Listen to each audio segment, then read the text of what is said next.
Hello everyone good afternoon. आज म विकेन्डको दिन बिदाको दिन यता गोदावरीमा बर्डिङ गर्न आएको छु र यहाँ आउनुको मेरो पर्पज भनेको रेड हेडेड ट्रोगन हो।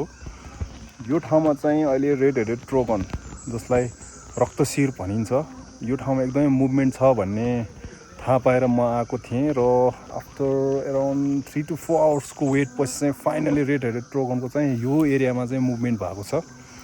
अनि मैले पनि जस फोटो खिच्ने मौका पाएँ। यो रेड हेड ट्रोगन चाहिँ खास सितिमिति यसरी ओपन ठाउँमा आउने गर्दैन, सायद यो अब यो ब्रिडिङ सिजन भएकोले होला। यहाँ यो खोल्चामा, यहाँ तल खोल्चा छ, यो खोल्चामा चाहिँ यहाँ आएर खेल्ने गर्दो रहेछ।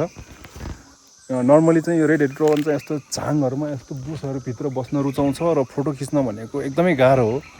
अनि यो एकदमै साई बर्ड पनि भएकोले चाहिँ सितिमिति देख्न सकिँदैन, बट अहिले चाहिँ यो ब्रिडिङ सिजन भएकोले चाहिँ अलि ओपनमा आएर खेल्ने गर्दो रहेछ र त्यसैले धेरै बर्डर वाइल्ड लाइफ फोटोग्राफरहरूले यो चराको फोटो खिचिसकेको रहेछ।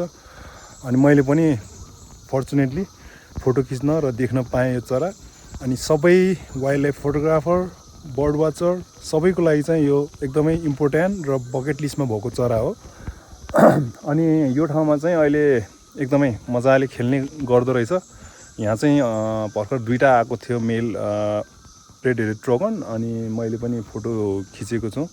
त्यसैले अब let's enjoy the beautiful picture of red headed trogon. Thank you.